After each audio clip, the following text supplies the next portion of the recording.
पिछले लेक्चर में हम क्या पढ़ रहे थे, जगत मोनेरा के बारे में पढ़ रहे थे। बताया गया जगत मोनेरा में कौन कौन जीव आते हैं। आपको बताया गया था कि समान रूप से कौन प्रोकैरियोटिक कोशिका वाले जीव आते हैं, उसमें कौन कौन थे। बैक्टीरिया थे, नीलहरी शैवाल था और माइकोप्लाज्मा।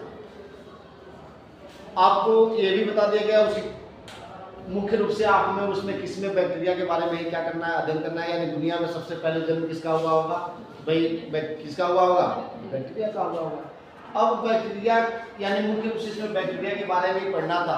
तो मोनेरा जगत का सामान्य लक्षण, मोनेरा जगत का सामान्य लक्षण का मतलब होता है क्या, बैक्टीरिया का सामान्य। अब मोनेरा जगत का सामान्य लक्षण से आप सीधे क्या समझ जाओगे, बैक्टीरिया का सामान्य लक्षण। तो इसमें आप लोगों को सामान्य लक्षण में बताया गया था कि ये सर्वव्यापी या सार्वभौमिक होते हैं। सर्वव्यापी का मतलब क्या था, आपको ये कल मैंने पिछले लेक्चर में पढ़ा दिया, एक बार दोहरा दे रहा हूँ। यही बताया गया कि ये सभी जगह क्या होते हैं, उपस्थित होते हैं, हर जगह पाए जाते हैं। चाहे वो स्थल हो, चाहे वो जल हो, चाहे वो नभ हो, यानी जल, थल और वायु तीनों में ये क्या होते हैं, पाए जाते हैं। इसके बाद से बताया गया था दूसरा इसमें प्रतिकूल परिस्थितियां। प्रतिकूल परिस्थितियां का मतलब क्या है, एक तो समान परिस्थितियों में तो ये पाए जाते हैं, और दूसरा क्या था कि ऐसी परिस्थितियां जहां जिसमें जीवन संभव नहीं है, ये उन परिस्थितियों में भी क्या होते हैं, पाए जाते हैं। वो परिस्थितियां कौन कौन सी हैं, जैसे अधिक तापमान या गर्म जल, जो गर्म जल के झरने हैं वहां भी पाए जाते हैं। ये रेत के टिब्बों में यानी गर्म रेत में भी पाए जाते हैं। इसके बाद से आपको ये भी बताया गया था, इसमें आपने देखा था कि ये समुद्र में भी पाए जाते हैं, ये बर्फ के जो सिलियां होती हैं उनके अंदर भी पाए जाते हैं। यानी हर परिस्थितियां, यानी जो प्रतिकूल परिस्थितियां नहीं होती है जीने के लिए, उन स्थितियों में भी ये क्या होते हैं, उन परिस्थितियों में भी ये पाए जाते हैं। आकृति कल इनका बताया गया था, इनकी आकृति क्या होती है, क्या होता है, निम्न प्रकार का होता है। ये छड़ाकार भी होते हैं, क्या होते हैं, छड़ाकार होते हैं, गोलाकार होते हैं, कोमा के आकार के होते हैं, सर्पिलाकार होते हैं, यानी निम्न प्रकार के होते हैं। निम्न आकृतियों में ये क्या हो जाते हैं, पाए जाते हैं। इसके बाद शारीरिक संगठन के आधार पर बताया गया था, चौथा बताया गया था शारीरिक संगठन के आधार पर। तो भाई शारीरिक संगठन का क्या होता है, बहुत सिंपल होता है, क्योंकि ये कोशिकीय जीव होते हैं। हमारा शरीर क्या है, बहुकोशिकीय है। तो जो बहुकोशिकीय जीव होते हैं उनका शरीर क्या होता है, जटिलतम होता है, उनकी संरचना क्या होती है, जटिलतम होती है। और जो एक कोशिकीय होते हैं उनका क्या होता है, साधारण होता है। आज हमें जो है मुख्य क्या पढ़ना था, पोषणता के आधार पर। तो देखो पोषणता के आधार पर देखा जाए तो जो मोनेरा जगत के जीव हैं उनमें बहुत सारी विविधताएं देखने को मिलती हैं। जैसे पोषण के आधार पर इनमें बहुत सारी विविधताएं क्या होती हैं, देखने को मिलती हैं। जैसे ये स्वपोषी भी होते हैं। अगर पोषण देखा जाए तो पोषण दो प्रकार का होता है। कैसा होता है, अगर हम पोषण की बात करें, यहां लिखते हैं, यहां हम देखते हैं पोषण, क्या देखते हैं, पोषण। और चौथा है ना, पांचवा। तो पोषण के आधार पर इन्हें देखेंगे तो पोषण के आधार पर इनमें क्या होती है, बहुत विविधताएं होती है। अब पोषण कितने प्रकार के होते हैं, तो पोषण दो प्रकार के होते हैं। ये पोषण क्या होते हैं, दो प्रकार के हो जाते हैं। एक तो होता है स्वपोषी पोषण, क्या होता है, स्वपोषी पोषण होता है। और ये क्या होता है, परपोषी पोषण होता है। ये होता है पोषण। पोषण कितने प्रकार का होता है, दो प्रकार का होता है। एक परपोषी पोषण हो जाता है, परपोषी पोषण। अब देखो थोड़ा समझना, स्वपोषी पोषण भी दो प्रकार का होता है। ये स्वपोषी पोषण क्या होता है, दो प्रकार का हो जाता है। अगर हम स्वपोषी पोषण को देखें तो लिविंग में कितने प्रकार का हो जाता है, दो प्रकार का। और ये परपोषी भी निम्न प्रकार का। तो पहले स्वपोषी वाले को देखते हैं, ये कितने प्रकार का हो जाता है, दो प्रकार का हो जाता है।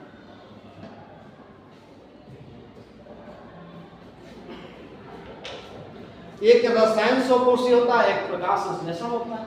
ये क्या होता है, रसायन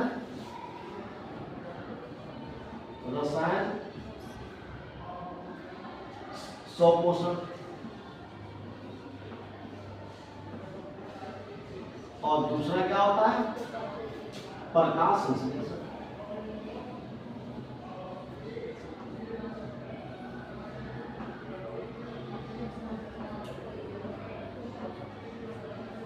अब देखो ये दो प्रकार का हो गया। इसके बाद से जो परपोषी होता है, परपोषी भी कितने प्रकार का होता है बेटा? परपोषी भी निम्न प्रकार का होता है। इसमें तीन मुख्य आ जाते हैं।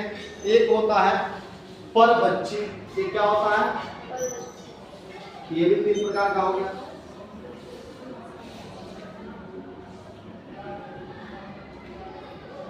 एक हो गया परभक्षी,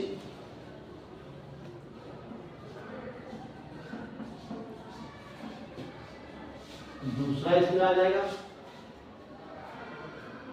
परजीवी, क्या आ जाएगा? परजीवी। और तीसरा आ जाएगा इसमें मृतोपजीवी। क्या आता है? मृतोपजीवी।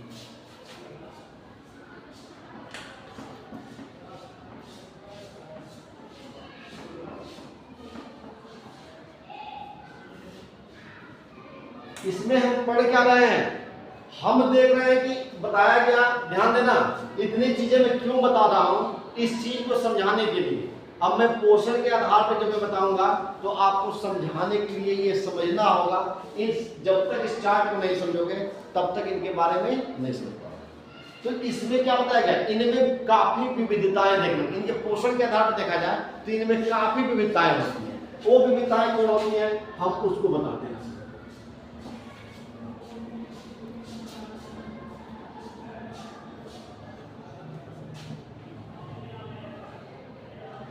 स्वपोषी का मतलब क्या होता है? जो अपना भोजन स्वयं बनाते हैं वो क्या कहलाते हैं? स्वपोषी। अब परपोषी कौन होते हैं? जो अपना भोजन स्वयं नहीं बनाते हैं, वो दूसरे पे क्या होते हैं? निर्भर होते हैं, वो क्या कहलाते हैं? परपोषी कहलाते हैं। अब स्वपोषी बताया गया दो प्रकार का होता है। एक रसायन स्वपोषी होता है और एक प्रकाश संश्लेषण वाला होता है। यानी एक क्या करता है? एक अपना भोजन बनाता है। रसायन स्वपोषण का मतलब होता है कि कुछ जीव ऐसे होते हैं जो अपना भोजन रसायनों को परिवर्तन करके और उससे दूसरे रसायन में बनाकर और उनसे ऊर्जा प्राप्त करते हैं, तो वो क्या कहलाते हैं? रसायन स्वपोषी कहलाते हैं। क्या कहलाते हैं? रसायन स्वपोषी में ये बताया गया कि जब कोई जीव क्या करता है, अपना पोषण जो है किसी तत्व को रसायनों में परिवर्तित करके और उससे अपना पोषण प्राप्त करता है, तो क्या कहलाता है? रसायन स्वपोषी कहलाता है। जैसे मान लो कि कोई पदार्थ क्या है? नाइट्रोजन है। क्या है? नाइट्रोजन है। और ये नाइट्रोजन क्या कर रहा है? नाइट्रोजन को किसी ने कोई जीव क्या कर रहा है? नाइट्रोजन को अमोनिया में बदल रहा है। जैसे मान लो यहाँ पे क्या है? कोई जीव है और इस नाइट्रोजन पदार्थ को क्या कर दे रहा है? अमोनिया में बदल कर और इससे अपना ऊर्जा क्या करता है? प्राप्त करता है। तो ऐसे जीव को हम क्या कहते हैं? रसायन स्वपोषी कहते हैं। क्या कहते हैं? रसायन स्वपोषी कहते हैं। दूसरा जो है प्रकाश संश्लेषण। यानी कुछ जीव ऐसे होते हैं जो सीधे अपना भोजन किससे प्राप्त कर लेते हैं? सूर्य के प्रकाश से प्राप्त कर लेते हैं। तो सूर्य से प्रकाश से जो डायरेक्ट अपना भोजन प्राप्त करते हैं तो क्या कहलाते हैं? प्रकाश संश्लेषण वाले कहलाते हैं, प्रकाश संश्लेषी कहलाते हैं। इसके बाद से अब हम देखते हैं जो परपोषी पोषण है। पहला इसमें क्या है? परभक्षी है, दूसरा क्या है? परजीवी है, उसके बाद क्या है? मृतोपजीवी। हम एक एक को समझते हैं। परभक्षी किसे कहते हैं? यानी पीडिएशन क्या होता है बेटा? जैसे देखो परपोषी, जैसे मान लो शेर ने क्या किया? हिरण का शिकार। शेर ने क्या किया? हिरण का शिकार किया और शिकार करके उसे मारकर खा गया। यानी किसी जीव को शिकार करना और उसे मारकर खा जाना, ये क्या कहलाता है? परभक्षी कहलाता है। तो अधिकांश जो जीव होते हैं वह दूसरे जीवों को शिकार करते हैं और शिकार करके उसे क्या करते हैं? मारकर खा जाते हैं। तो इसे ये क्या कहलाता है? तो ऐसे जीव क्या कहलाते हैं? परभक्षी कहलाते हैं। जैसे क्या बताया गया कि शेर ने किसको शिकार किया, हिरण का, और हिरण का शिकार करके उसे मार कर खा गया, तो शेर क्या कहलाएगा, परभक्षी का। अब अधिकांश जीव क्या करते हैं, दूसरे जीव को मारकर ही क्या करते हैं, खाते हैं। हम लोग क्या है, हम लोग परभक्षी है, क्या है, हम लोग परभक्षी हैं। ये बताओ, हमने अभी तरबूजा को लिया तो तरबूजा को मार के नहीं खाते हैं, अनाज को मार के नहीं खाते हैं, तो जो किसी चीज को मार के खाता है तो क्या कहलाता है, परभक्षी कहलाता है। अब दूसरा आता है परजीवी। परजीवी कौन होते हैं, कि ऐसे जीव होते हैं जो दूसरे जीव से अपना भोजन प्राप्त करते हैं, यानी बिना उन्हें मारे क्या कर लेते हैं, अपना भोजन प्राप्त कर लेते हैं। जैसे मान लो हम लोग के सर में जुए आ जाते हैं, तो जुआ अपना भोजन बनाता है ना, ये बताओ कि हमें मार देता है, हमें बिना मारे अपना भोजन क्या कर लेता है, प्राप्त कर लेता है। जो ऐसे जीव होते हैं वो क्या होते हैं, परजीवी होते हैं। अब इसके बाद से आता है मृतोपजीवी। मृतोपजीवी पदार्थ जीव कौन से होते हैं, यानी ऐसे जीव जो सड़े गले या मरे हुए जीवों को खाकर अपना भोजन क्या करते हैं, बनाते हैं, वह क्या कहलाते हैं, मृतोपजीवी कहलाते हैं। क्या कहलाते हैं, मृतोपजीवी। अब एक चीज बताओ, हम लोग पढ़ रहे हैं किसके बारे में, मोनेरा जगत के समान लक्षण। पोषण के आधार पर मैंने क्या बताया कि इनकी पोषण में क्या होती है, बहुत विभिन्नता देखने को मिलती है। तो ये जो होते हैं ना, ये जो जो जीवाणु होते हैं, ये जीवाणु देखो, ये रसायन स्वपोषण भी होते हैं, ये प्रकाश संश्लेषण से भी अपना भोजन बनाते हैं, ये परभक्षी भी होते हैं, ये क्या होते हैं, परजीवी भी होते हैं, ये मृतोपजीवी भी होते हैं। यानी इनका पोषणता के आधार देखेंगे तो इसमें जो पाए जाते हैं वो सब प्रकार के होते हैं। यानी कौन कौन हो गए, रसायन स्वपोषी हो गए, प्रकाश संश्लेषी वाले भी हो गए, परभक्षी। यानी कुछ क्या करते हैं, रसायनों से अपना भोजन बनाते हैं, कुछ क्या करते हैं, प्रकाश संश्लेषण से अपना भोजन बनाते हैं, कुछ क्या करते हैं, दूसरे जानवरों को मार कर क्या करते हैं, अपना भोजन बनाते हैं, कुछ क्या करते हैं, जो बिना मारे भी अपना क्या कर लेते हैं, भोजन बना लेते हैं, और कुछ क्या होते हैं, सड़े गले जीवों से भी अपना भोजन प्राप्त कर लेते हैं। तो ये जो है अगर देखा जाए तो इनको उपापचयी के दृष्टिकोण से देखोगे तो ये बहुत ही जटिल होते हैं। क्या होते हैं, जटिल होते हैं। अब जैसे हम लोग समान रूप से क्या है, हम लोग क्या है, परभक्षी, किसी चीज को मार के खाते हैं, ठीक है ना। अब हम सीधे जो है किसको देखते हैं, बैक्टीरिया को देखेंगे, बैक्टीरिया क्या है, ठीक है। देखो अब हम देखेंगे बैक्टीरिया के बारे में जानेंगे। तो बैक्टीरिया आपको, जैसे आप जानते हो कि जो 4 जगत प्रणाली था बेटा,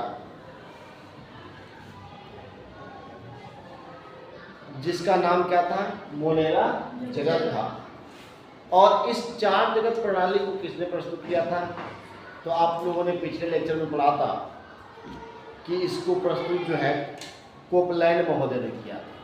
और कोपलैंड महोदय ने किया था तो इसमें क्या किया था, जीवों जो बैक्टीरिया थे उनको 2 वर्गों में बांटा था। एक को क्या नाम दिया गया, आर्की बैक्टीरिया, और दूसरे को क्या नाम दिया गया, यू बैक्टीरिया। हम सबसे पहले समझने का प्रयास करेंगे कि जो आर्की बैक्टीरिया और यू बैक्टीरिया है, इन दोनों में क्या अंतर है,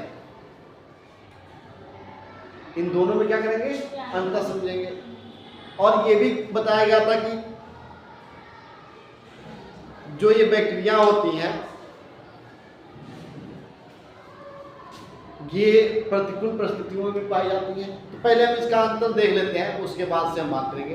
तो आप लोगों ने देखा था कि बैक्टीरिया 2 प्रकार की होती हैं, एक आर्की बैक्टीरिया होती हैं और ये क्या होती हैं, यू बैक्टीरिया होती हैं। आर्की बैक्टीरिया और यू बैक्टीरिया में अंतर क्या था बेटा, जब हम दोनों के देखेंगे अंतर को, अगर हम यहाँ अंतर को देखते हैं तो हम उसमें पाए थे सबसे पहले इनकी कोशिका झिल्ली। इनकी कोशिका झिल्ली में क्या पाया गया था, अंतर पाया गया था। यानी इनका कोशिका झिल्ली कैसा था, इनका कोशिका झिल्ली कैसे था, पहले इनका कोशिका झिल्ली देखते हैं। कोशिका झिल्ली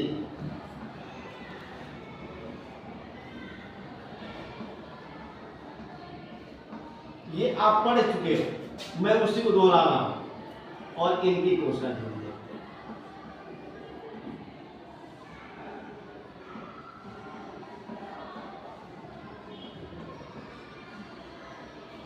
इसमें क्या बताया गया कि जो आर्की बैक्टीरिया है बेटा, इनकी जो कोशिका झिल्ली होती है, इनमें लिपिड की एक स्तर पाई जाती है। कैसे पाई जाती है?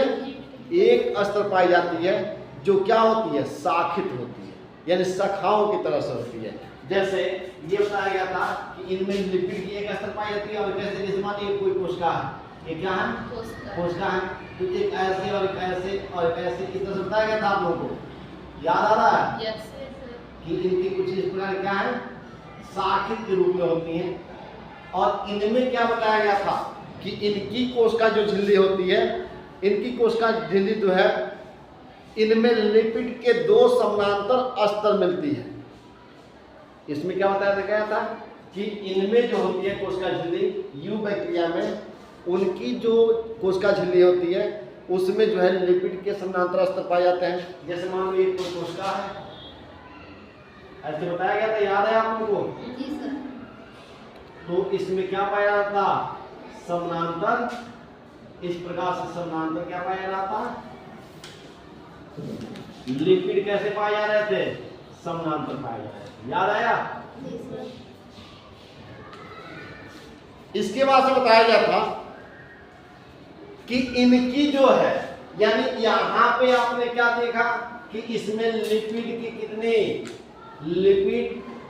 कितने स्तर पाए जा रहे थे? 2 स्तर। और इसमें लिपिड के कितने स्तर पाए जा रहे थे? लिपिड के 1 स्तर पाया जा रहा था। समझ में आया? दूसरा बताया गया था कि कोशिका भित्ति इनकी कैसे होती है। तो इनकी कोशिका भित्ति जो है, इनमें पेप्टिडोग्लाइकेन देखो नहीं पाया जाता। इनमें क्या पाया जाता है? पेप्टिडोग्लाइकेन या प्यूरिन पाया जाता है। ध्यान रखना, इनमें ये नहीं पाया जाता है। और इनमें क्या होता है? पेप्टिन की कोशिका भित्ति में कोशिका भित्ति में क्या पाया जाता है?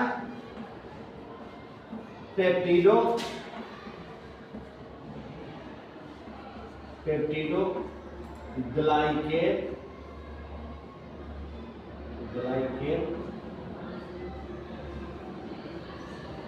ये पाया जाता है। किनकी कोशिका भित्ति में पेप्टिडोग्लाइकेन पाया जाता है? यू बैक्टीरिया के। अब किसमें नहीं पाया जाता है? Archie bacteria. तीसरा ये बताया गया था कि ये चरम प्रतिकूल परिस्थितियों में भी पाए जाते हैं। कौन?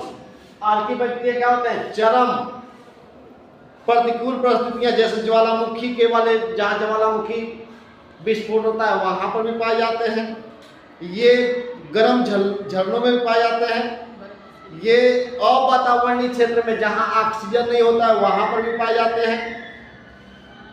ठीक है ना? तो ये आप लोग को बताया गया था पिछले लेक्चर में। आप लोग इसको जरा एक बार देख लेना। ठीक है ना? अब हम आते हैं कि जो आर्की बैक्टीरिया की जो है, ये आर्की बैक्टीरिया जो है, इनमें जो बताया जा रहा है, अब हम आर्की बैक्टीरिया की बात करते हैं। तो इनमें 3 मेजर प्रकार होते हैं। आर्की बैक्टीरिया में कितने मेजर प्रकार होते हैं? 3 मेजर प्रकार होते हैं। यहां देखते हैं, इसको मिटाते हैं। आर्की बैक्टीरिया में बताया गया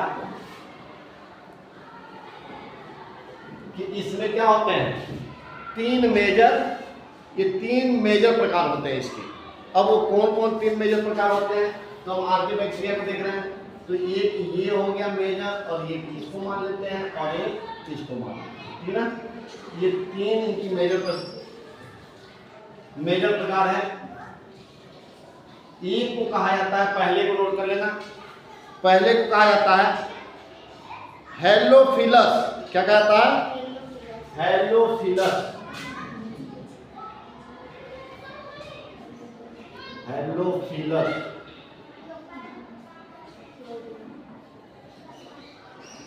दूसरे का आता है मिथोजन। और तीसरे को कहा जाता है थर्मो एसिडोफिल्स। क्या कहता है? Thermo acidophil.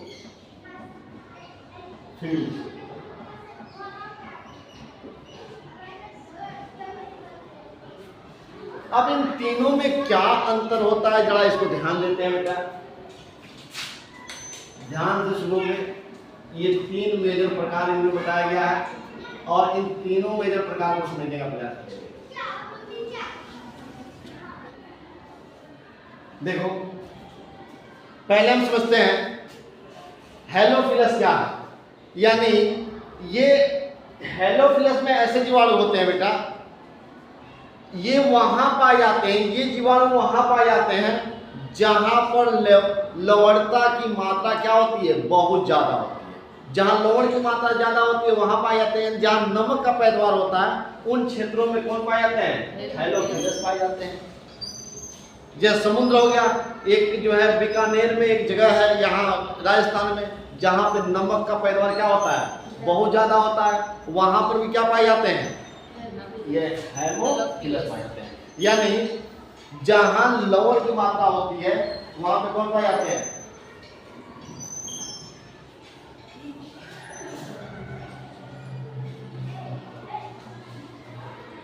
जहां लवण की मात्रा अधिक होती है।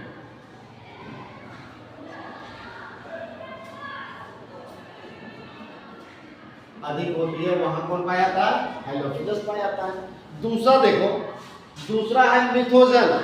मिथोजन जहां जो अवायवीय क्षेत्र है, यानी जहां पर ऑक्सीजन की मात्रा क्या होती है, नहीं होती है, वहां पे कौन से जीवाणु पाए जाते हैं, मिथोजन पाए जाते हैं। क्या पाए, कौन पाए जाते हैं, मिथोजन पाए जाते हैं। जैसे गोबर गैस प्लांट, गोबर गैस प्लांट में कौन जीवाणु पाए जाते हैं, मिथोजन पाए जाते हैं। और इसके बाद से कच्छ क्षेत्र, हाँ बताया गया, सुनो बताया गया मिथोजन कहाँ पाए जाते हैं। तो मिथोजन जो है अवायवीय क्षेत्र में जहां ऑक्सीजन की मात्रा क्या होती है, बहुत कम होती है, वहां पे कौन से पाए जाते हैं, मिथोजन पाए जाते हैं। और ये बताया गया कि ये गोबर गैस प्लांट, गोबर गैस देखे हो ना, जिसको बायोगैस कहा जाता है, तो उसमें कौन पाए जाते हैं, मिथोजन पाए जाते हैं। इसके बाद से मवेशी जो होते हैं ना, जैसे भैंस वगैरह होते हैं, गाय वगैरह, तो उनके आंत में भी ये कौन पाए जाते हैं, मिथोजन पाए जाते हैं। या कच्छ क्षेत्र, कच्छ क्षेत्र जानते हैं किसे कहा जाता है, कच्छ क्षेत्र कहा जाता है दलदली क्षेत्र को, जहां मीथेन की मात्रा ज्यादा होती है, वहां पे कौन पाए जाते हैं, मिथोजन। अब तीसरा है थर्मो एसिडोफिल। क्या है, थर्मो एसिडोफिल। देखो, जहां टेम्परेचर क्या होती है, बहुत ज्यादा होती है, वहां पे कौन पाए जाते हैं, थर्मो एसिडोफिल्स पाए जाते हैं। या जहां अम्ल की मात्रा ज्यादा होती है वहां कौन पाए जाते हैं, थर्मो एसिडोफिल्स पाए जाते हैं। जैसे मान लो गर्म झरने की पानी जो होती है वहां पर पाए जाते हैं, रेगिस्तान में पाए जाते हैं, अम्लीय परिस्थितियों में भी पाए जाते हैं। तो ये रहा क्या, इनके जो आर्की बैक्टीरिया के हैं, कुछ आपको क्या बताया गया, मेजर प्रकार, ये 3 प्रकार के होते हैं बताया गया, हेलोफिल्स होते हैं, मिथोजन होते हैं और थर्मो एसिडोफिल्स होते हैं। तो अब आपने समझा कि जहां लवण की मात्रा ज्यादा होती है वहां कौन पाए जाते हैं, कौन पाए जाते हैं, हेलोफिल्स पाए जाते हैं। और जहां पे अवातावरणीय स्थिति होती है, जहां पर ऑक्सीजन की मात्रा बहुत कम होती है, वहां पर पाए जाते हैं, मिथोजन पाए जाते हैं। और इसमें थर्मो एसिडोफिल्स में क्या बताया गया, जहां पर अम्ल की मात्रा ज्यादा हो और टेम्परेचर की मात्रा क्या हो, ज्यादा हो, वहां पे कौन पाए जाते हैं, थर्मो एसिडोफिल्स पाए जाते हैं। यहां तक किसी को दिक्कत?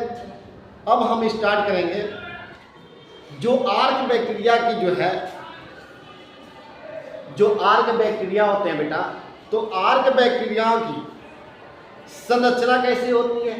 तो इनकी संरचना जो होती है आर्क बैक्टीरिया की, इनकी संरचना जो अन्य जीवाणु हैं उनके संरचना से क्या होती है, भिन्न होती है। क्या होती है, भिन्न होती है। और यही लक्षण उन्हें प्रतिकूल परिस्थितियों में जीवित रखने में क्या होते हैं, उत्तरदायी होते हैं।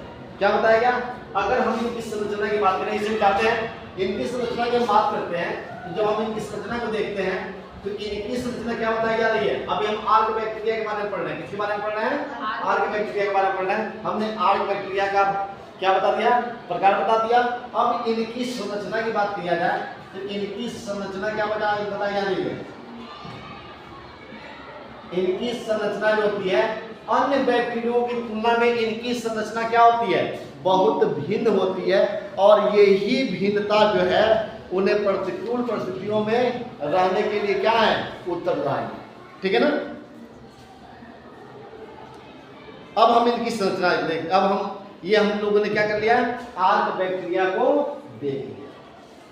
अगर कोई पूछता, अगर कहीं सवाल आता है कि ये क्यों प्रतिकूल परिस्थितियों में रह लेते हैं, तो इनकी संरचना क्या होती है, इनकी संरचना अन्य बैक्टीरियाओं की संरचना से क्या होती है, बहुत भिन्न होती है। और भिन्न होने के कारण ये क्या करते हैं, ये क्या कर लेते हैं, प्रतिकूल परिस्थितियों में को भी झेलने में सहायक क्या होते हैं, झेल लेते हैं। ये इनके लिए क्या है, इनकी संरचना ही इनको ऐसे परिस्थितियों में जीने के लिए क्या है, उत्तरदायी है। अब हम स्टार्ट करेंगे यू बैक्टीरिया। क्या पढ़ेंगे, हमने देख लिया आर्क बैक्टीरिया को देख लिया, अब हम किसको देखते हैं, यू बैक्टीरिया। तो हम आते हैं यू बैक्टीरिया, और यू बैक्टीरिया को क्या करते हैं, स्टार्ट देखेंगे यू बैक्टीरिया। यू बैक्टीरिया के अभी आपने कुछ चीजों को देखा कि इनकी यू बैक्टीरिया की जो कोशिका झिल्ली होती है उसमें क्या पाया जाता है, द्विस्तरीय लिपिड पाया जाता है। यानी लिपिड क्या होती है, क्या होती है जी, द्विस्तरीय होती है। और ये किसका बना होता है, तो इसमें बताया गया कि इनकी कोशिका भित्ति में क्या पाया जाता है, पेप्टिडो ग्लाइकेन या म्यूरिन पाया जाता है। ठीक ना। और पेप्टिडो जो होता है या म्यूरिन, एक क्या होता है, रसायन होता है। पेप्टिडो ग्लाइकेन क्या होता है, पेप्टिडो ग्लाइकेन जो होता है बेटा, बताया जा रहा है पेप्टिडो ग्लाइकेन वह एक प्रकार का रसायन होता है जो किसका बना होता है, प्रोटीन और कार्बोहाइड्रेट के मिश्रण से मिलकर बना होता है। ठीक है ना। तो ये रहा इनकी एक छोटी सी पहचान, यानी इनमें बताया गया कि इनकी जो कोशिका झिल्ली है, क्या है, कोशिका झिल्ली।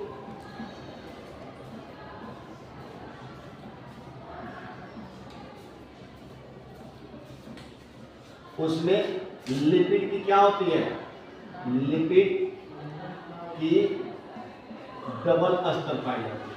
क्या पाई जाती है,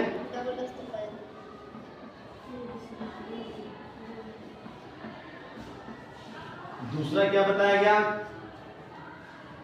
कि इनमें जो कोशिका भित्ति होती है, क्या होती है, कोशिका भित्ति। तो इनकी कोशिका भित्ति किसकी बनी होती है जी, कोशिका भित्ति किसकी बनी होती है, पेप्टोग्लाइकेन की बनी होती है। किसके, पेप्टिडोग्लाइकेन। कि ये पेप्टिडोग्लाइकेन होता है, किसका मिश्रण होता है बेटा, तो अगर पेप्टिडोग्लाइकेन को देखोगे तो ये मिश्रण होता है प्रोटीन, किसकी होती है, प्रोटीन और कार्बोहाइड्रेट का मिश्रण होता है। बताया, देख लो यू बैक्टीरिया की कुछ महत्वपूर्ण कि ये किसकी, इसकी झिल्ली क्या होती है, लिपिड के दो स्तरों से बनी होती है। दूसरा बताया गया कि कोशिका भित्ति जो इनकी होती है उसमें क्या पाया जाता है, पेप्टिडोग्लाइकेन पाया जाता है जो किसका बना होता है, प्रोटीन और कार्बोहाइड्रेट का बना होता है। अब हम आते हैं सीधे जो है, देखते हैं इसके बारे में अध्ययन करते हैं कि जो यू बैक्टीरिया होते हैं बेटा, इनको यू बैक्टीरिया या एक और नाम से जाना जाता है, या इनको कहा जाता है, इनका नाम नोट कर लेना, सुजीवाणु। क्या कहता है, सुजीवाणु।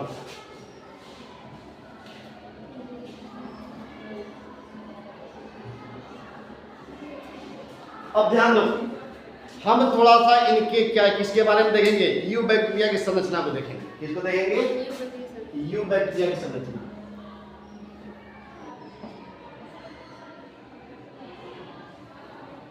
देखो यू बैक्टीरिया की संरचना कैसे होती है।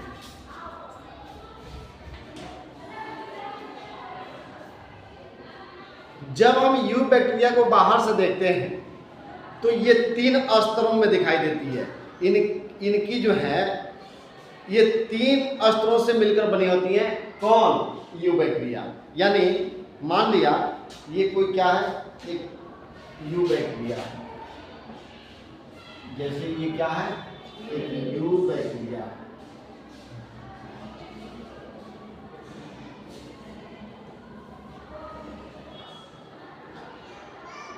अगर हम यूबैक्टीरिया की संरचना को देखते हैं तो ये हमको तीन, बाहर से जब हम यूबैक्टीरिया की संरचना को देखते हैं तो हमको ये कितने स्तरों में दिखाई देती है? 3 स्तरों में। एक को कहा जाता है कोशिका, यानी इनकी जो है 3 कोशिका आवरण में बनी होती है। जब भी अगर आप किसको देखोगे, यूबैक्टीरिया को देखोगे, तो ये बाहर से देखने पर इसमें कितने स्तर दिखाई देते हैं? इनके आवरण कितने दिखाई देते हैं? 3 दिखाई देते हैं। एक होता है ग्लाइकोकेलिस और दूसरा है कोशिका भित्ति और कोशिका झिल्ली। जो सबसे अंदर वाला भाग होता है, देखो इसके ऊपर जो ये वाला भाग होता है, जैसे यहां से और ये वाला जो भाग दिखाई देता है, एक स्तर ये दिखाई देता है, देख रहे हो ना? एक स्तर आपको ये दिखाई देगा। इस स्तर को आप ऐसे भी दिखा सकते हो। ये जो स्तर होता है ये कोशिका झिल्ली का होता है। किसका होता है? कोशिका झिल्ली का। हम किसकी संरचना देख रहे हैं? यूबैक्टीरिया की। तो ये इसका क्या हो गया? कोशिका झिल्ली हो गया। क्या हो गया? कोशिका झिल्ली।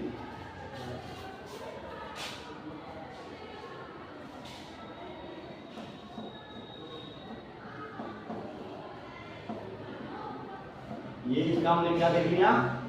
कोशिका झिल्ली। पहला हमें जो इसके ऊपर आवरण दिखाई दिया वो किसका था? कोशिका झिल्ली का था। इसके ऊपर जो है एक और क्या दिखाई देता है? एक आवरण यहां पे दिखाई देता है। एक आवरण आपको ऐसे दिखाई देगा, देख रहे हो? ये दिखाई दिया? क्या बताया? ये एक ऊपर से क्या होती है, एक ऐसे परत दिखाई देती है, देख रहे हैं ना? इस परत को हम नीले रंग में लिखते हैं, देख रहे हैं ना? पहले वाले परत को क्या नाम दिया गया? उसका झिल्ली। और ये जो आवरण बन रहा है बेटा, इस आवरण का नाम होता है, नोट कर लेना, इसको कहा जाता है कोशिका भित्ति होता है। इसको क्या लिखोगे? कोशिका भित्ति। ये यहाँ लिखते हैं, ये क्या है? कोशिका भित्ति। ये कोशिका भित्ति का आवरण है। और यहां देखो इसके ऊपर एक ऐसे आवरण दिखाई देता है, दिखाई देता है। इसको कहा जाता है ग्लाइको। इस आवरण को कहा जाता है ग्लाइकोकेलिक्स का। अब इसमें जो है क्या बताया गया, ध्यान से सुनो। बताया जा रहा है कि जो यूबैक्टीरिया होती है बेटा, कि यूबैक्टीरिया की हम संरचना देखते हैं तो इसको बाहर से देखने पर ये 3 परतों में दिखाई देती है। जो अंदर का परत होता है वो क्या होता है? कोशिका झिल्ली होता है। उसके ऊपर जो परत होता है उसको क्या कहते हैं? कोशिका भित्ति कहते हैं। जो सबसे ऊपर वाली जो परत होती है उसको हम क्या कहते हैं? ग्लाइकोकेलिक्स कहते हैं। अब हम देखते हैं, सबसे पहले एक एक को इसमें अध्ययन करते हैं। जो सबसे ऊपर वाला कौन है? ग्लाइकोकेलिक्स। तो हम सबसे पहले इसको जो है एक एक आवरण के बारे में देखते हैं। तो पहला यहाँ हम देखते हैं ये वाले को, ये जो ए है ये क्या है? ग्लाइकोकेलिक्स। हम पहले इसको देखते हैं।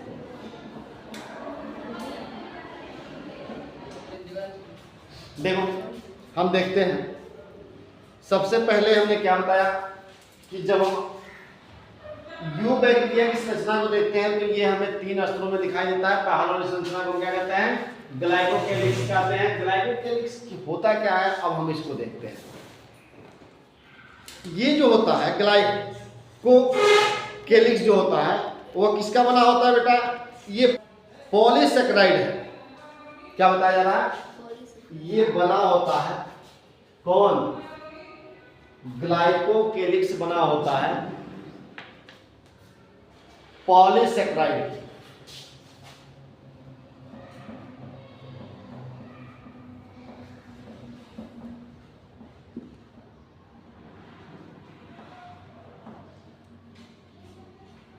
पॉलीसेकेराइड बना होता है। पहला चीज हमने क्या देखा कि जो ग्लाइकोकेलिक्स होता है वो किसका बना होता है? पॉलीसेकेराइड की। अब ये पॉलीसेकेराइड क्या होता है? तो पॉलीसेकेराइड जो होता है वह कार्बोहाइड्रेट की एक इकाई, क्या होती है? कार्बोहाइड्रेट की एक इकाई होती है। यानी ये मोनोसेकेराइड का क्या होता है? बहुलक होता है। ये पॉलीसेकेराइड किसका बहुलक होता है? मोनोसेकेराइड। मोनोसेकेराइड का क्या होता है? बहुलक होता है। पहली चीज समझो, बताया गया कि जो ग्लाइकोकेलिक्स होता है वो पॉलीसेकेराइड होता है। पॉलीसेकेराइड क्या होता है? तो मोनोसेकेराइड का बहुलक होता है। ठीक है ना? इनकी आवरण को क्या बताया गया कि ये 3 स्तरों में होते हैं। अब ये जो 3 स्तर होते हैं बेटा, ये जो होता है, ध्यान देना, ये जो होता है ये 2 भाग में ऐसे बांट देते हैं इनको। किनको? ग्लाइकोकेलिक्स। तो जब हम इसको 2 भाग में बांटते हैं, एक भाग में देखते हैं कि जो ग्लाइकोकेलिक्स होता है एक पतली होता है, लचीला होता है, यानी पतली और लचीला होता है। पहला क्या होता है? पतला, पतली और, देखो ग्लाइकोकेलिक्स जो होता है, एक तो एक ग्लाइकोकेलिक्स जो होता है पतली और लचीली होती है, एक क्या होता है? दृढ़ और मोटा होता है। यानी जो पतली और लचीली होगी बेटा, तो उसका स्तर कैसा होगा? स्लिम लेयर का होगा। यानी स्लिम लेयर को क्या कहा जाएगा? जो एकदम मुलायम लेयर होता है उसको क्या कहता है? औपंक स्तर कहा जाता है। क्या कहता है? ये पतली और क्या लचीली होने की वजह से क्या है? स्लिम लेयर होता है। क्या होता है? Slim layer. इसको हिंदी में क्या कहा जाता है? हिंदी में कहा जाता है, आप लिखना चाहो तो लिख लो, औपंक। क्या कहा जाएगा? और इसमें सिर्फ क्या होता है? पॉलीसेकेराइड ही होता है। इसमें क्या होता है? सिर्फ पॉलीसेकेराइड ही पाया जाता है। एक तो ये क्या होता है? सिर्फ इसमें क्या होता है? पॉलीसेकेराइड। पॉलीसेकेराइड। इसमें देखो जो दृढ़ मोटा क्यों हो जाता है? तो इसमें क्या होता है? ये समकोटिका होता है। ये क्या होता है? दृढ़ और मोटा होने की वजह से क्या होता है? समकोटिका होता है। समकोटिका होता है। दूसरा बताया जा रहा है ये किसका बना होता है? क्यों ये बनाया जाता है? इसमें देखो बताया जा रहा है ग्लाइकोकेलिक्स किसका बना होता है? पॉलीसेकेराइड का बना होता है। पॉलीसेकेराइड क्या होता है? मोनोसेकेराइड का बहुलक होता है। अब इधर देखते हैं, ये जो ग्लाइकोकेलिक्स है बेटा, ये 2 तरह का होता है। एक पतली लचीली होता है। जो पतली और लचीली होता है वो क्या होता है? यानी स्लिम लेयर वाला होता है। और ये बना किसका होता है? तो पॉलीसेकेराइड का बना होता है। किसका बना होता है? ये सिर्फ पॉलीसेकेराइड का बना होता है। ये दूसरा क्या होता है? दृढ़ और मोटा होता है। दृढ़ और मोटा जो होता है उसे हम क्या कहते हैं? संपूटक कहते हैं। क्या कहते हैं? संपूटक। और ये किसका बना होता है? तो ये बना होता है पॉलीसेकेराइड का, पॉलीसेकेराइड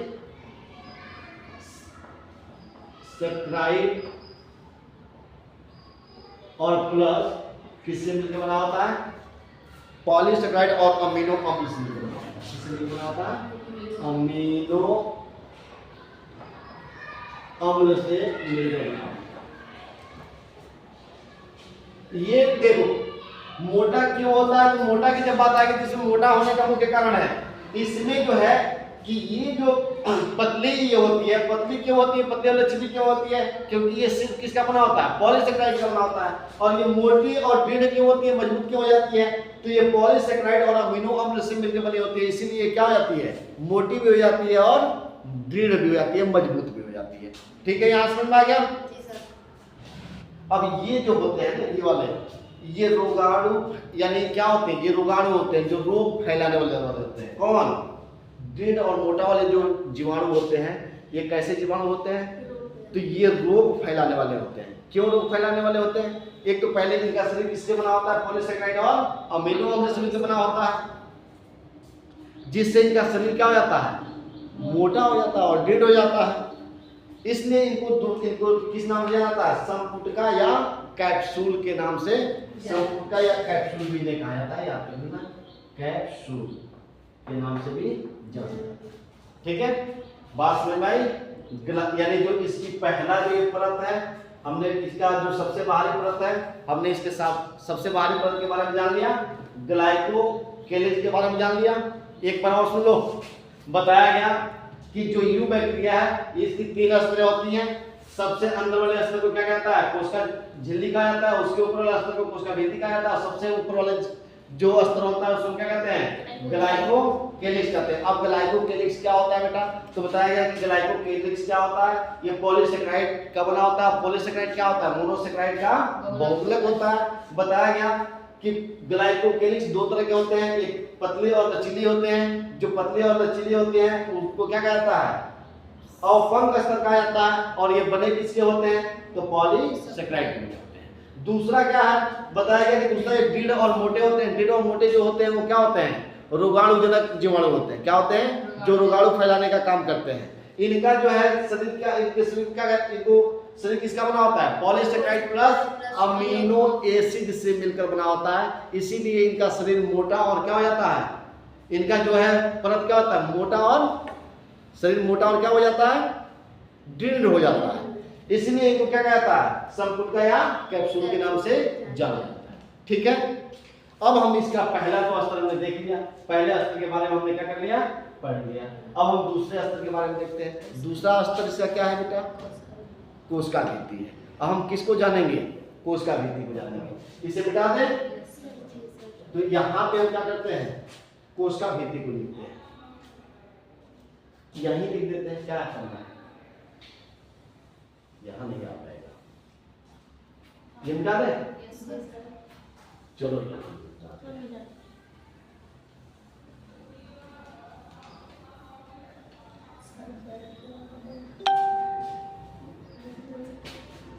ये ऊपर देखो, यहां से दिखाई दे रहा है नहीं, और नीचे थोड़ा सा। इसका जो है यहाँ पे बी वाला देखते हैं, कोशिका भित्ति।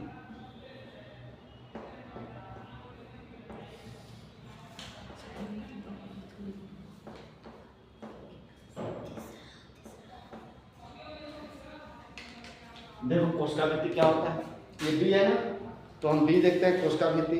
इसको सेल वॉल के नाम से अंग्रेजी में लिखना चाहते हैं, तो सेल वॉल, क्या लिखोगे, सेल वॉल, इधर देखते हैं।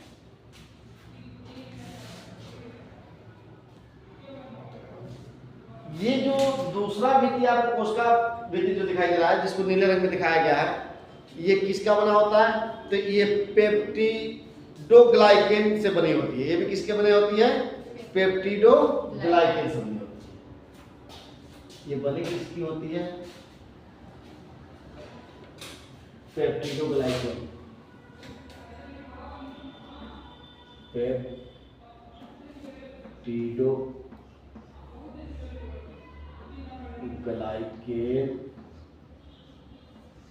से बनी होती है। ग्लाइकेन से बनी होती है। अब ये पेप्टिडोग्लाइकेन क्या होता है इसमें बेटा, तो पेप्टिडोग्लाइकेन को बताया गया कि ये पेप्टिडोग्लाइकेन क्या होता है, प्रोटीन प्लस कार्बोहाइड्रेट का क्या होता है, मिश्रण होता है। क्या होता है, प्रोटीन प्लस, ये किसका होता है, तो ये प्रोटीन प्लस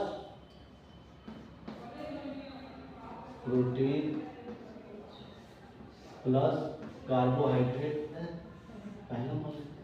दूसरा देखो इसमें क्या होता है, जो झिल्ली होती है, इनमें जो झिल्ली होती है या मेम्ब्रान जो होती है, कोशिका भित्ति जो होता है परागम में झिल्ली की तरह होती है। इसमें जो झिल्ली होती है वो कैसे होती है? दूसरा जो है इनकी जो झिल्ली होती है, क्यों कोशिका भित्ति की जो झिल्ली होती है वो कैसी होती है? झिल्ली किस प्रकार की होती है? तो इसकी झिल्ली देखोगे तो इसकी झिल्ली क्या होती है? परागम झिल्ली की तरह होती है। परागम झिल्ली की तरह।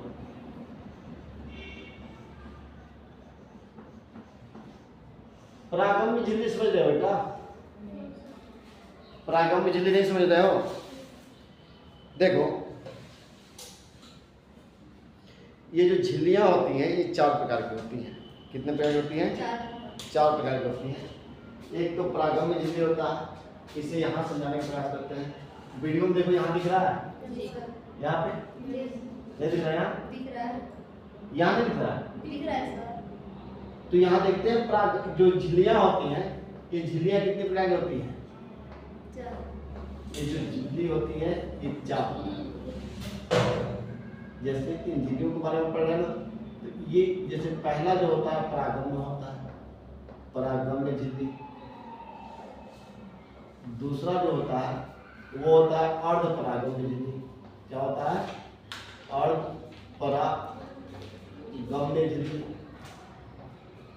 तीसरा जो होता है अपरागम में झिल्ली।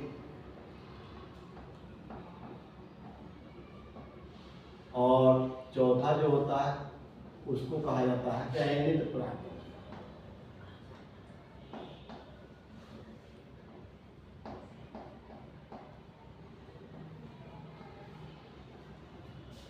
इनको समझते हैं। जो झिल्लियां होती हैं वो कितने प्रकार की होती हैं? 4 प्रकार की होती हैं। एक होता है परागम में झिल्ली, दूसरा क्या होता है? अर्धपरागम में झिल्ली, उसके बाद से तीसरा होता है अपरागम में झिल्ली, और चौथा होता है चयनित झिल्ली। हम इसको देखते हैं। परागम में झिल्ली कौन होता है? जैसे मान लेते हैं, यहाँ देखो, अगर हम मान लें ये यहाँ पे ये एक जार है। क्या है? ये एक जार है।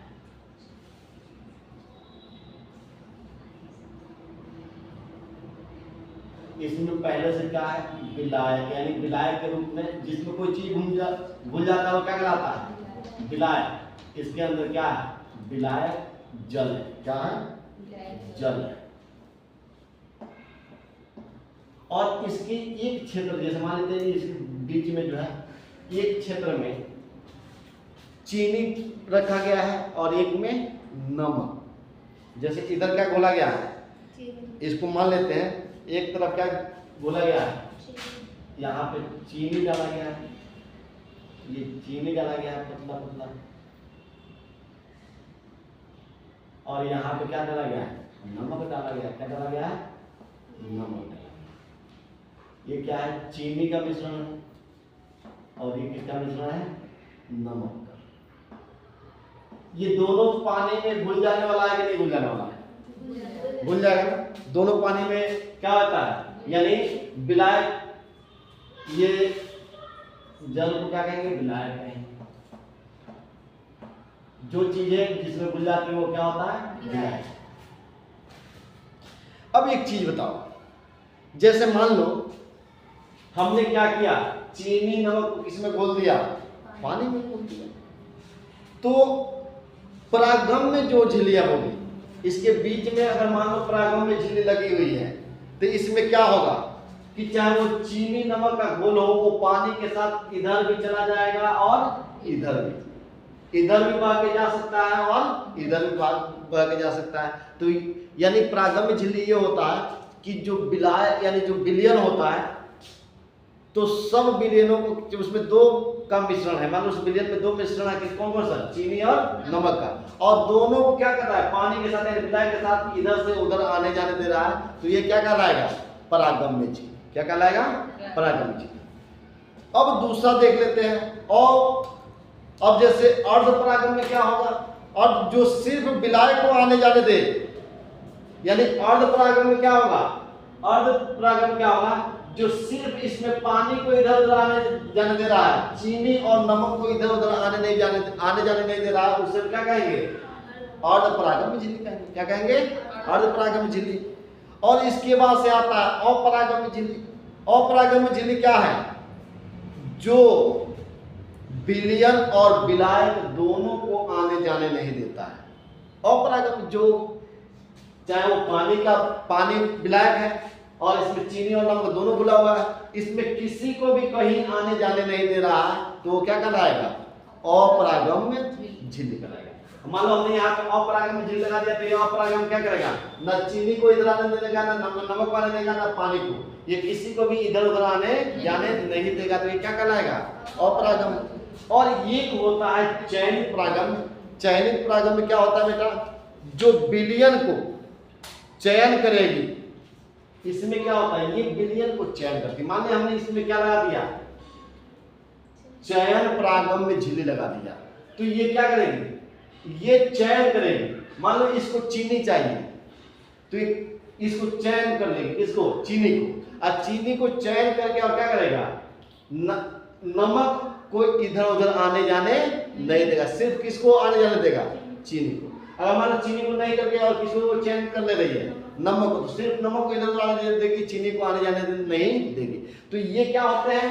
ये 3 प्रकार के होते हैं। तो अब आपको ये मिला है इसमें कि ये जो होता है, ये झिल्ली परागम्य झिल्ली होता है। परागम्य का झिल्ली का मतलब क्या होता है? जो विलयन और विलायक दोनों को इधर उधर आने जाने दे, तो क्या कहलाएगा? परागम्य। तो आपने क्या देखा कि इनकी कोशिका भित्ति कैसी होती है? इनकी कोशिका भित्ति की झिल्ली कैसी होती है? परागम्य झिल्ली की बनी होती है, जो विलायक और विलयन दोनों को इधर उधर आने जाने देती है। ठीक है, समझ में आ गया? अब तीसरा देखते हैं। ये हमने दूसरा देख लिया। अब तीसरा क्या है? अब है कोशिका भित्ति। कोशिका भित्ति तो हमने पढ़ लिया ना, ये 2 हो गया। तीसरा इसमें देखते हैं। अब इसमें क्या देखते हैं? तीसरा देख लो। जो कोशिका भित्ति इनकी होती है वह निर्जीव स्तर की होती है। क्या होती है? इनकी कोशिका भित्ति जो होती है वह निर्जीव स्तर की होती है।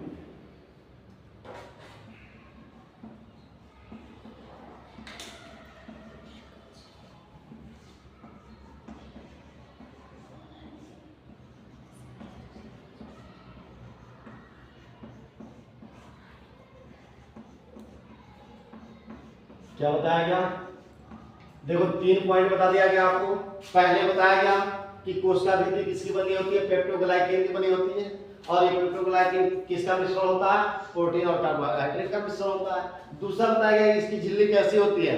परागम्य झिल्ली होती है। और तीसरा बताया गया कि ये निर्जीव स्तर की बनी होती है, यानी सजीव नहीं होती। ठीक है ना? अब देखो चौथा क्या होता है? चौथा क्या होता है? चौथा को समझने से पहले एक चीज हमें ध्यान देना होगा। देखो तीसरा आपको क्या देखेंगे? चौथा क्या देखेंगे? तीसरा हमने देख लिया, पहला देख लिया कि पेप्टोग्लाइकेन की बनी थी। दूसरा में क्या देखा? इनकी झिल्लियां क्या होती हैं? परागम्य झिल्ली होती है। और तीसरा क्या देख लिया? जीव स्तर की बनी होती है। अब हम जो चौथा देखेंगे, तो ये देखो ये क्या होता है? ग्राम पॉजिटिव होता है। ये क्या होता है? ग्राम पॉजिटिव होता है।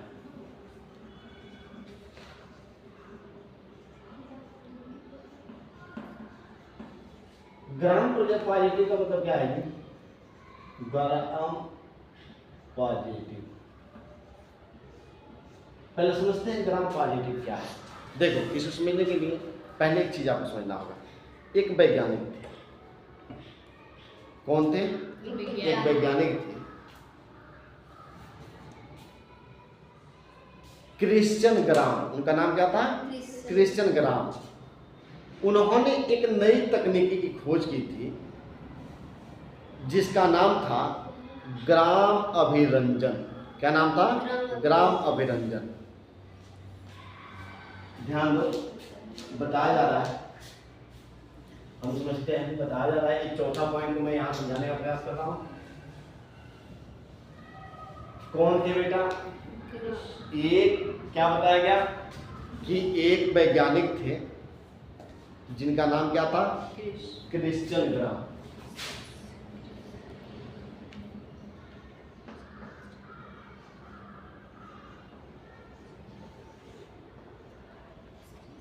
क्रिश्चियन ग्राम ने क्या किया था?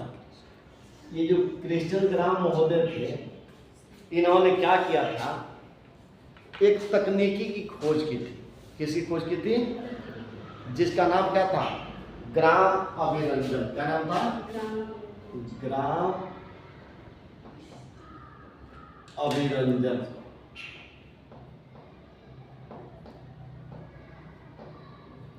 ध्यान से सुनो, हम इसको समझेंगे। जब तक ये एग्जाम्पल आपको समझ में नहीं आएगा तब तक आप नहीं समझ पाओगे। कह रहा है कि क्या थे? एक वैज्ञानिक थे जिनका नाम क्या था? क्रिश्चियन ग्राम। और उन्होंने क्या किया था? एक नई तकनीकी खोज की थी, जिस तकनीकी का नाम क्या था? ग्राम अभिरंजन नाम था। क्या नाम था? ग्राम अभिरंजन। इन्होंने क्या किया? इस ग्राम अभिरंजन को जो है, इस तकनीकी के आधार पर इन्होंने जीवाणुओं को 2 भागों में बांट दिया। अब इस तकनीकी, इनका तकनीकी का क्या नाम था? अभिरंजन। और इस तकनीकी के आधार पर इन्होंने क्या किया? जीवाणुओं को, जो जीवाणु थे, इनके 2 भागों में बांटा। एक भाग ये बना दिया और एक भाग ये। ध्यान देना, ठीक है? इधर ग्राम पॉजिटिव रखा, इधर क्या उन्होंने रखा? ग्राम पॉजिटिव वाले को रखा। इधर क्या किया? ग्राम, यानी जीवाणुओं को एक कुछ जीवाणुओं को किस में रखा? ग्राम पॉजिटिव में रखा। और कुछ जीवाणुओं को किस में रखा? ग्राम नेगेटिव में रखा। ठीक है? और रखने के बाद उन्होंने क्या किया? इसे थोड़ा मिटा दे क्या? ये तो बना दिए, तो आप समझ गया ना। इसमें सिर्फ हमको क्या पढ़ना है? कोशिका झिल्ली पढ़ना है। तो इसको मिटा देता ताकि आपको समझ में आ जाए। इसी को मिटा के हम क्या करते हैं? हम कोशिका भित्ति पढ़ रहे हैं ना, तो ये कोशिका झिल्ली, और इसको मिटाते हैं। हम कोशिका भित्ति के बारे में पढ़ रहे हैं, तो यही है ना कोशिका भित्ति, यही ऊपर वाला भाग है। और इसी तरह का एक और ले दिया उन्होंने। क्या किया? 2 लिया, तो हम क्या मान लेते हैं? Gram positive. ग्राम पॉजिटिव हो गया, और एक क्या हो गया? Gram negative.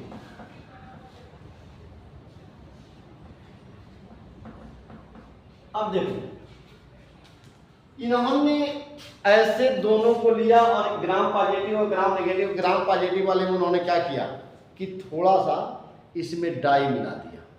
क्या किया? डाई मिलाया। यानी इनको 3 चरणों से गुजारा। इन्होंने 2 जार लिया, एक जार ये हो गया और एक जार ये हो गया। ध्यान रखना, इन्होंने क्या किया? पहला इन्होंने काम क्या किया कि एक जार लिया, एक जार में इन्होंने कुछ जीवाणुओं को रखा, इनको ग्राम पॉजिटिव और एक ग्राम नेगेटिव वाले में। और इन्होंने क्या किया? एक जार में डाई डाली, दोनों में अलग अलग जीवाणुओं को रखा ना, और इसमें उन्होंने पॉजिटिव वाले में क्या डाल दिया? डाई डाला। और दूसरे वाले में जो है आयोडीन का मिश्रण डाला। आयोडीन, ध्यान देना। उन्होंने एक वाले में क्या डाला? डाई, और दूसरे वाले में क्या डाला? अब देखो, जिसमें डाई समझते हो? डाई नहीं समझते हो? अरे जो कपड़े पर रंग चढ़ाया जाता है वो क्या होता है? डाई होता है ना। तो इनको समझ जाओ कि इसमें इन्होंने क्या किया है? इसमें जो जीवाणु को रखा था, इसमें इन्होंने रंगों का होली खेल दिया, डाई डाल दिया, रंग डाल दिया। अब दूसरे वाले में क्या डाल दिया? आयोडीन डाल दिया। इसके बाद से, इसको डालने के बाद से जब ये रंगीन हो गया और इन पे किसका रंग चढ़ गया? आयोडीन। आयोडीन का, इन पे क्या? डाई का।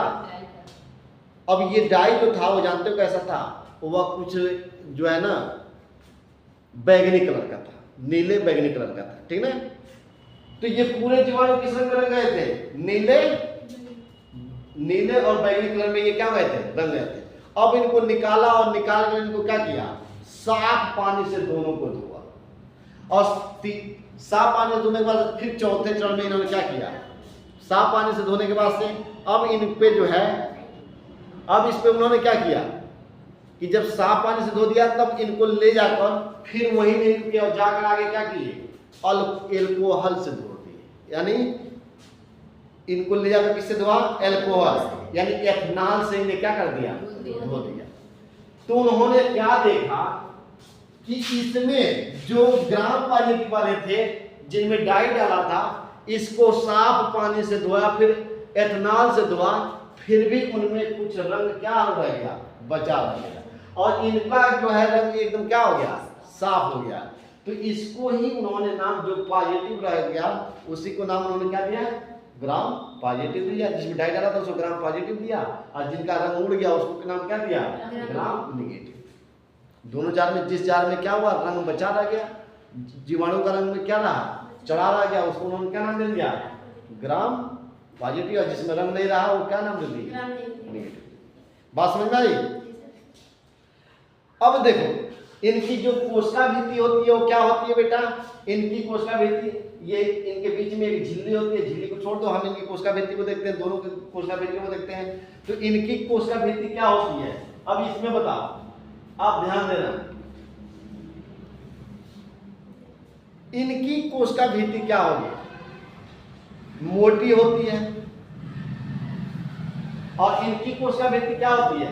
पतली होती है। पहले इसको समझ लो। जब ये कोशिका भित्ति में इन्होंने क्या किया? पतली क्यों होती है? क्योंकि ये द्विस्तरीय हो जाती है। हाँ, क्या समझे आप लोगों ने? आपने देखा, फिर एक बार देख लेते हैं कि कोशिका भित्ति के बारे में क्या बताया गया कि जो कोशिका भित्ति थी, इनकी कोशिका भित्ति कैसी थी? पेप्टोग्लाइकेन की बनी हुई थी। इनकी झिल्ली क्या थी? परागम्य झिल्ली थी। ये निर्जीव स्तर की बनी हुई थी। तीसरा बताया, चौथा क्या बताया गया था? ये ग्राम पॉजिटिव होते हैं। क्यों ग्राम पॉजिटिव होते हैं? यानी उन्होंने जिन जीवाणुओं को क्या देखा? क्या देखा कि जिन पे डाई के कारण चढ़ा डाला जा रहा है वह क्या है? पॉजिटिव है। जिस पे नहीं चढ़ा रहा है वो क्या है? निगेटिव। अब हमको जो है लास्ट देखेंगे कोशिका झिल्ली, यानी हम किसकी कोशिका झिल्ली को देखेंगे?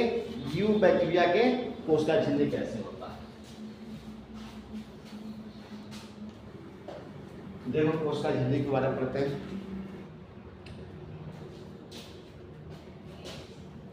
सी देखते हैं, कोशिका झिल्ली।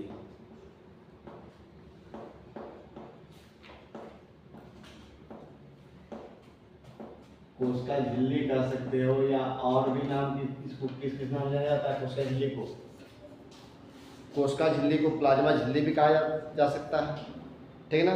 देखो इस क्या होता है, इनमें क्या होता है, इनकी खासियत क्या होता है पहले देख लेते हैं। तो ये क्या होता है? ये चयनात्मक परागम्य झिल्ली होती है। क्या होती है? चयनात्मक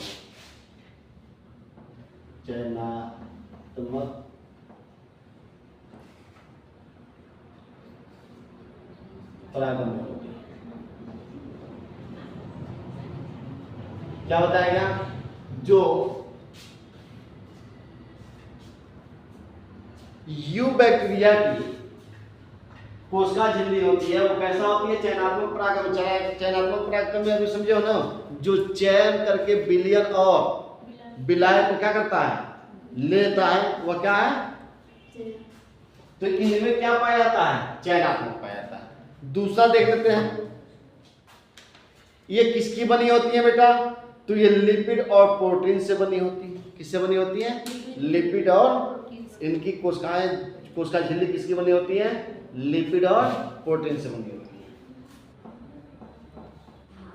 हाँ देखो, लिपिड और प्रोटीन से बने होते हैं। और तीसरा देख लो, तीसरा इनमें क्या होता है कि जो इनकी कोशिका के अंदर, ये जो है ना, ये देख रहे हो ना, ये वाला भाग, जैसे इनका जो ये कोशिका होता है बेटा, अभी यहाँ पे देख रहे हो आप लोग, कोशिका के ऊपर इस तरह के आकृति बताई गई थी ना, बताइए, ये कोशिका झिल्ली है। तो ये कोशिका झिल्ली की जो ये ऊपर का आवरण होता है, ये आगे चलकर क्या हो जाता है, मुड़ जाता है। क्या होता है, मुड़ जाता है। कुछ इस तरह का हो जाता है, ठीक है ना। यानी कोशिका झिल्ली के अंदर की तरफ ये क्या होता है, मुड़ जाता है, जिसे क्या कहा जाता है, मीजोसोम कहते हैं। इसको जो मुड़ा हुआ भाग होता है इसको क्या कहते हैं, मीजोसोम कहते हैं।